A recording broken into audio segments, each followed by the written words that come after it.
everyone, welcome back to my channel Namita Trade Talks and this is me Namita. आज आप जो सीखने वाले हैं दिस इज हाईली इम्पोर्टेंट जब बात आती है कि आप अपना इन्वेस्टमेंट स्टॉक मार्केट में स्टार्ट करना चाहते हैं।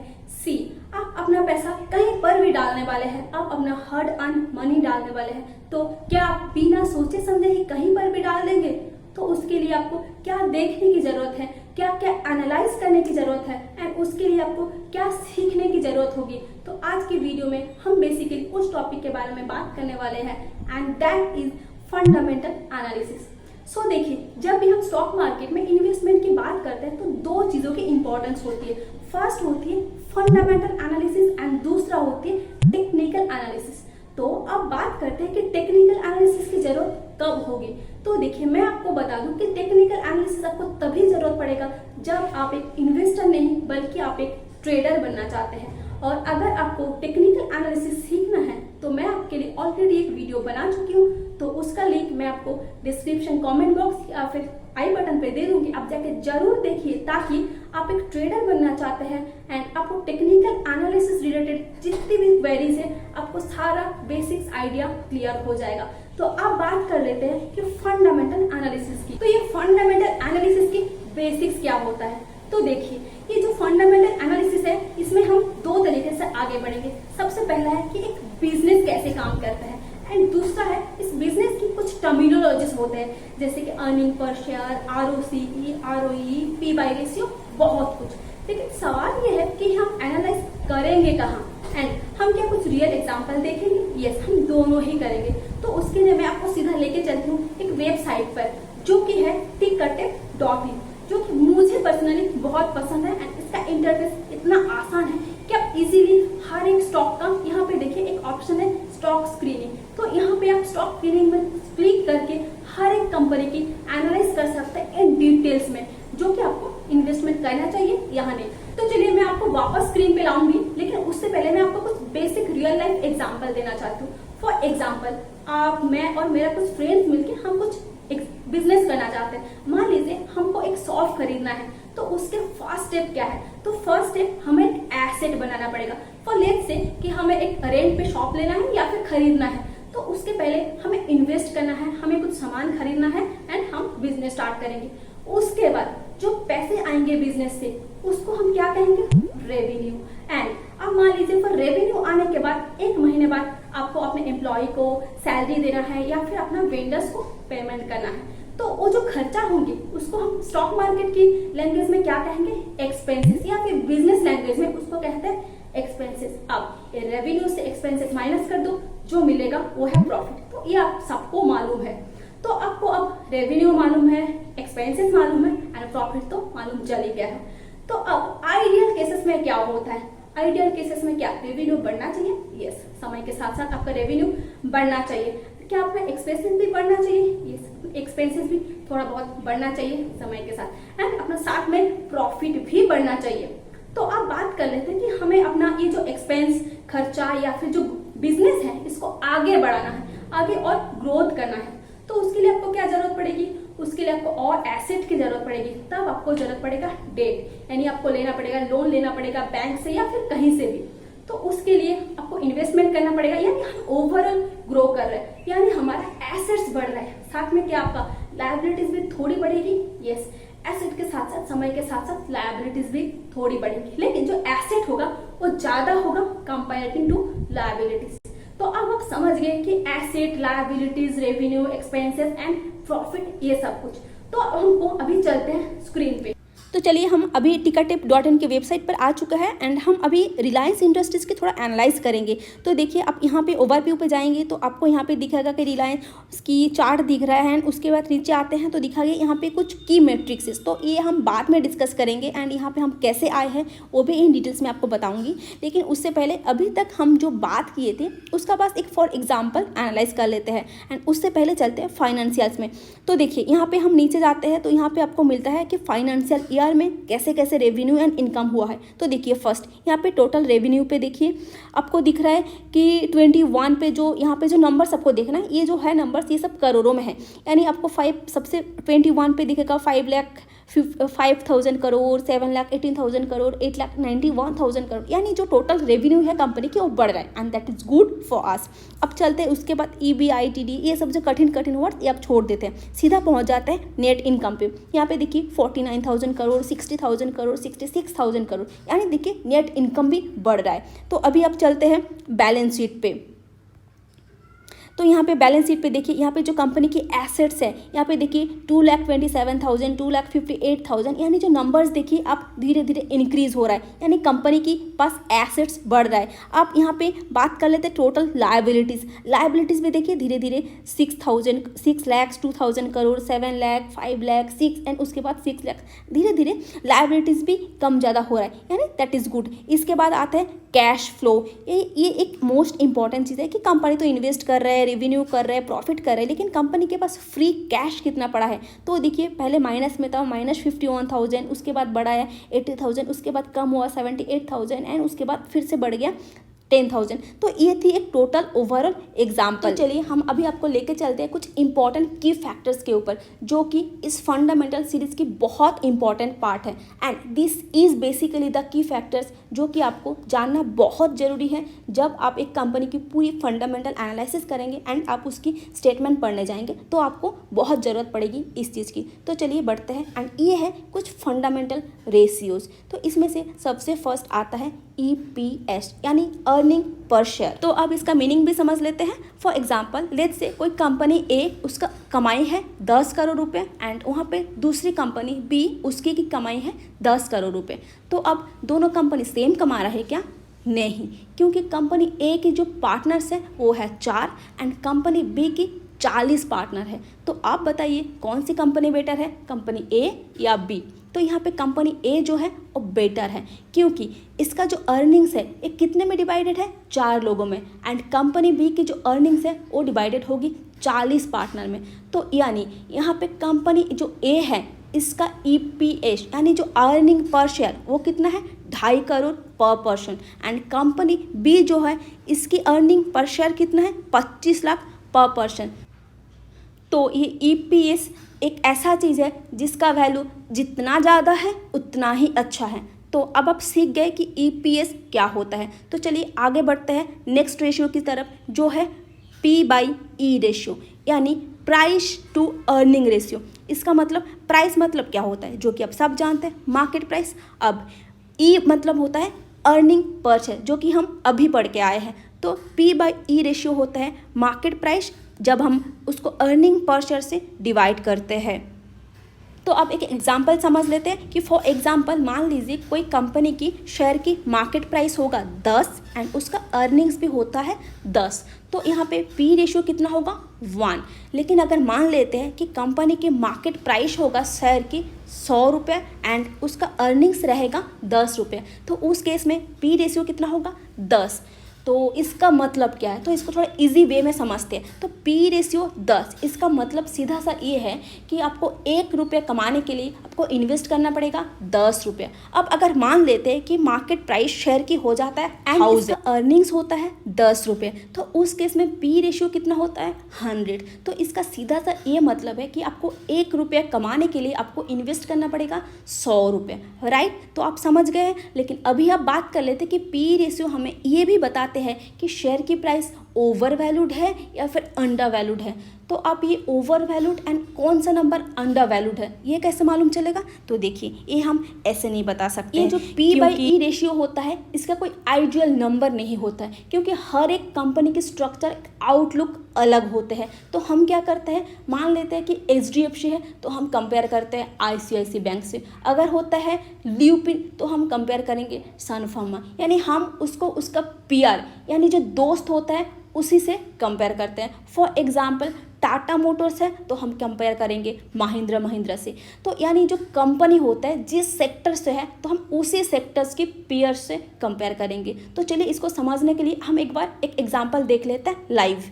तो अब यहाँ पे स्क्रीन पे दिख रहा है कि HDFC बैंक की जो चार्ट खुला है। तो आप यहाँ पे चलते हैं इसका की फैक्टर्स में। तो यहाँ पे देखिए इसका जो पी रेशियो दिख रहा है 19 एंड इसका सेक्टर का पी चल रहा है 15। तो इसका क्या मतलब है, ये जो HDFC बैंक यानी जो बैंकिंग सेक्टर की एवरेज पी रेशियो चल रहा है 15 एंड HDFC का इंडिविजुअल पी रेशियो चल रहा है 19। तो इसका मतलब है कि थोड़ा सा ज़्यादा नहीं है, एवरेज ओवर वैल्यूड है। तो हम इसमें इन्वेस्ट कर सकते हैं, कोई प्रॉब्लम लेकिन हम अभी बात करें एक फॉर एग्जांपल लाइक अदानी। अब देखिए यहाँ पे अदानी का चार्ट आपको दिख रहा है एंड नीचे यहाँ पे देखिए इसका की मैट्रिक्स जहाँ पे आपको दिख रहा है इसका पी रेशियो 125 एंड इसका सेक्टर की P39। तो इसका मतलब क्या है, जो अदानी सेक्टर है इसका जो एवरेज पी चल रहा है वो 39 एंड इसका अदानी का प्राइस चल रहा है 125, यानी ये हाईली ओवर वैल्यूड है। तो इसका मतलब क्या है, इसका दो मीनिंग होता है कि कंपनी की इंडिविजुअल जो सेक्टर है वो हाईली ओवर वैल्यूड है, इसलिए लोग ज़्यादा पैसे देने के लिए रेडी है। तो क्या आपको इन्वेस्ट करना चाहिए? मैं आपको सजेस्ट करूँगी नहीं, इसमें आपको इन्वेस्ट अभी तुरंत नहीं करना चाहिए। जब मार्केट में थोड़ा सा रिट्रेसमेंट होगा तब आपको यहाँ पे इन्वेस्ट करना चाहिए, क्योंकि अभी ये हाईली ओवर वैल्यूड है तो यहाँ पे ज़्यादा वोलाटिलिटी रहेगा, राइट। तो अब आप ये समझ चुके हैं कि पीई रेशियो से हमें क्या क्या मालूम चलता है, राइट। तो चलते हैं अभी दूसरा रेशियो की तरफ, जो कि है पीबी रेशियो यानी प्राइस टू बुक वैल्यू। अब इसका क्या मतलब है, तो प्राइस होता है जो कि है मार्केट प्राइस एंड ये बुक वैल्यू क्या होता है, तो बुक वैल्यू जो होता है वो कंपनी के बैलेंस शीट के हिसाब से आपकी इंट्रिंसिक वैल्यू क्या होता है। मान लेते हैं कोई एक शेयर टाटा मोटर्स की प्राइस है 3000 रुपये एंड उसकी बुक वैल्यू है 300 रुपये।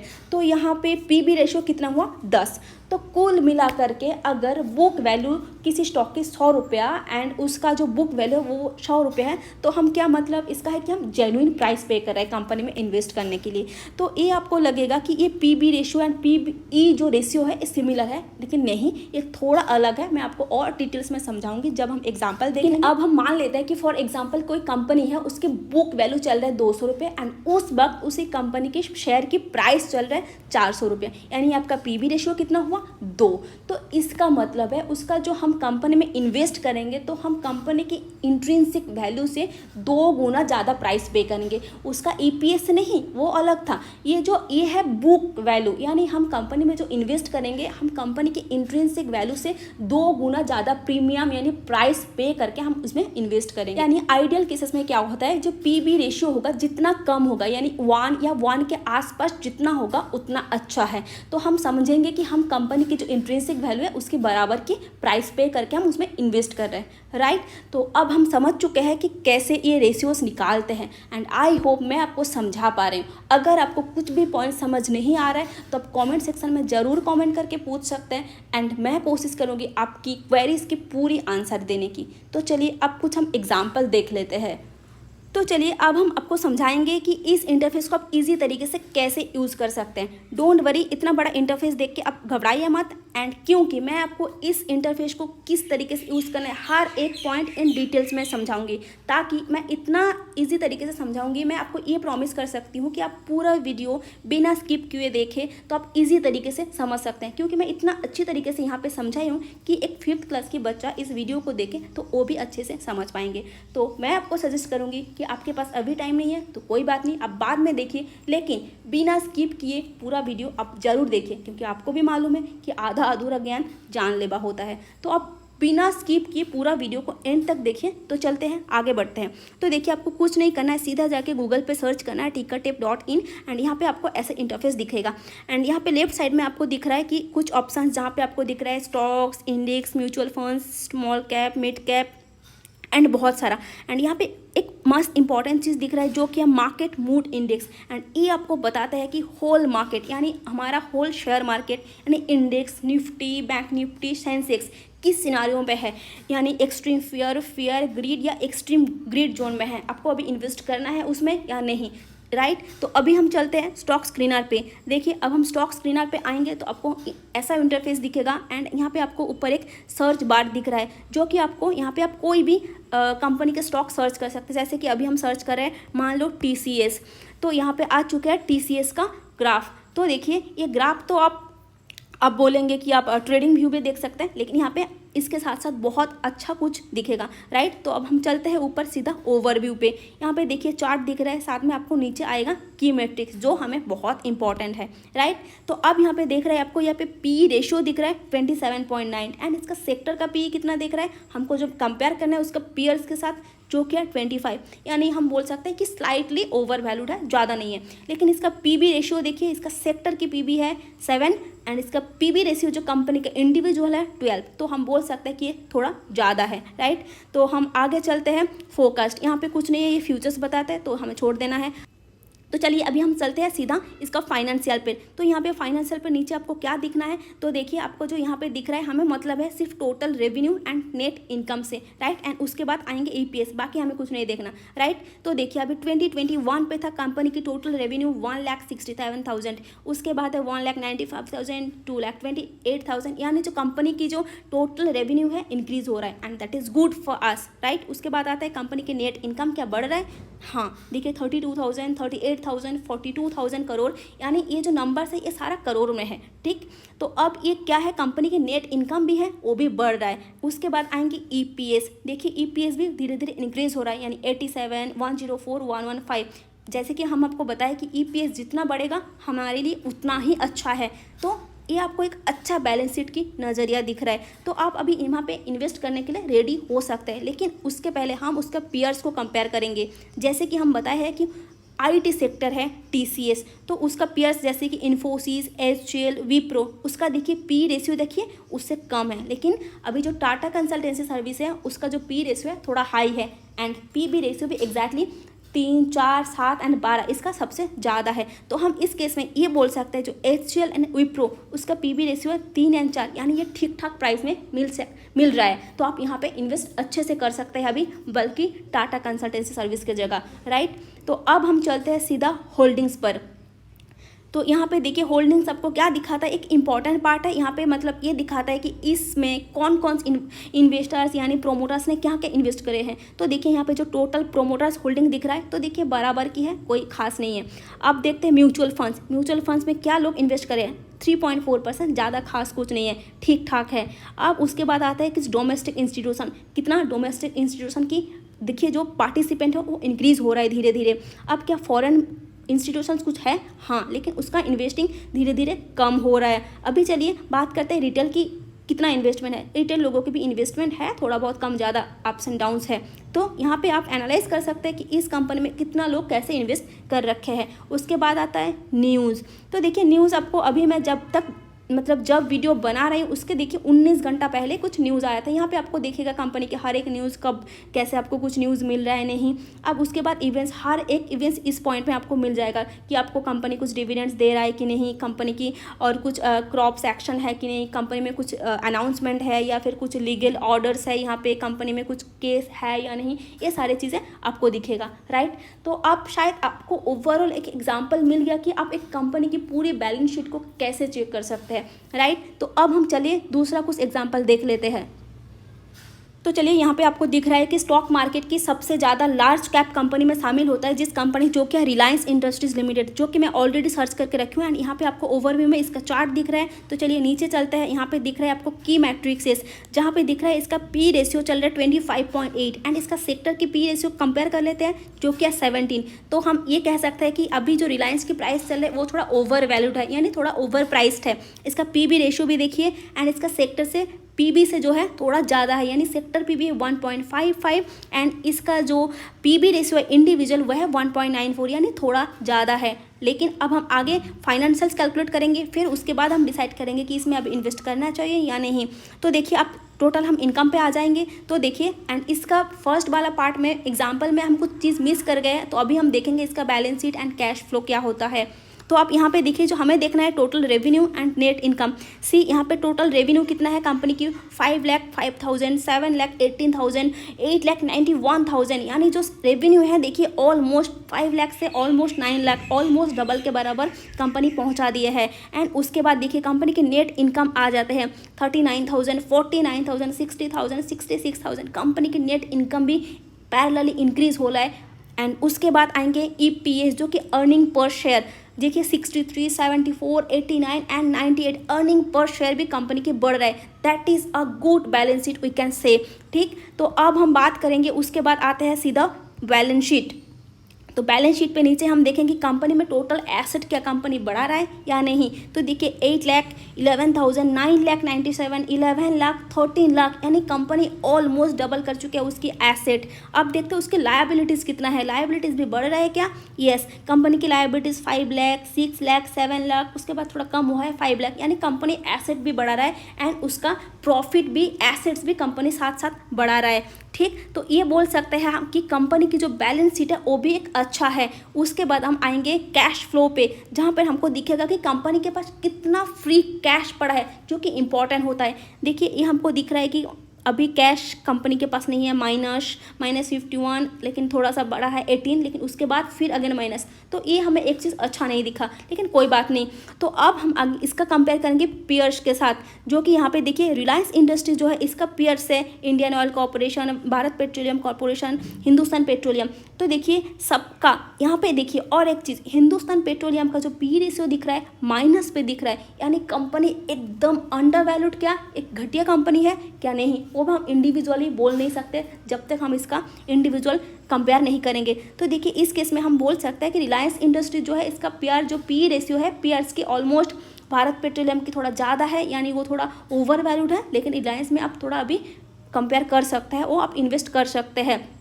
तो अब चलिए इसका होल्डिंग्स पे, एक बहुत इंपॉर्टेंट पार्ट है। देखिए कंपनी में कितना कितना लोग इन्वेस्ट करके रखे हैं। तो यहाँ पे देखिए प्रोमोटर्स की जो होल्डिंग है वो धीरे धीरे कम ज़्यादा हो रहा है, थोड़ा उतना खास भी कुछ चेंजेस नहीं हुआ है। उसके बाद आएंगे म्यूचुअल फंड्स, जो कि म्यूचुअल फंड्स में देखिए लोग रिलायंस में बहुत ज़्यादा इन्वेस्ट करते हैं। उसके बाद आता है डोमेस्टिक में लोग इंक्रीज़ कर रहे हैं। फॉरेन इंस्टीट्यूशन में कुछ इन्वेस्टमेंट है क्या? हाँ, इन्वेस्टमेंट तो है, लेकिन थोड़ा कम हो रहा है। ओके, अब उसके बाद रिटेलर की भी देखिए इन्वेस्टमेंट धीरे धीरे इंक्रीज़ हो रहा है। अब उसके बाद देखिए न्यूज़, अभी देखिए कंपनी के पास अभी तक तो फिलहाल कुछ न्यूज़ नहीं है, वन डे एगो सब न्यूज़ था एंड उसके बाद इवेंट्स, अभी कंपनी के पास शायद कुछ न्यूज़ ऐसा खास है नहीं।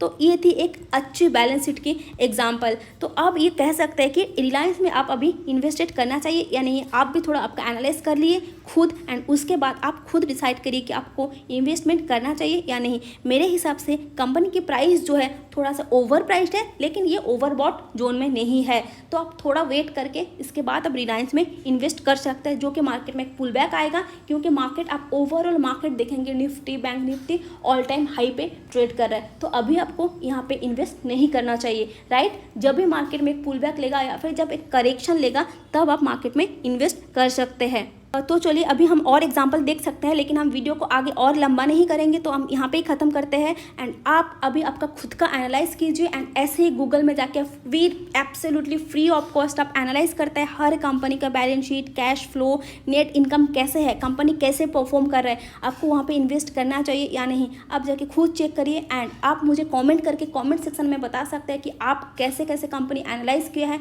एंड आपको कौन सी कंपनी इन्वेस्ट करने के लिए लगे है। तो आप भी मुझे कॉमेंट करके बता सकते हैं, ताकि मुझे भी मोटिवेशन मिलेगा। और अगर आपको कुछ पॉइंट्स डाउट आए तो आप कमेंट सेक्शन में कमेंट करके पूछ सकते हैं, ताकि मैं भी आपको ये आपकी जो क्वेरीज है वो सॉल्व कर पाऊँ। एंड अभी तक आपने मेरे चैनल को सब्सक्राइब नहीं किया है तो please do subscribe my channel and click the bell icon, ताकि मैं आगे जितने भी वीडियोज़ बनाऊँ आपके पास सबसे पहले नोटिफिकेशन मिले एंड आप कुछ भी वीडियो मिस ना करें। तो चलिए मिलते हैं नेक्स्ट वीडियो में। Thank you so much.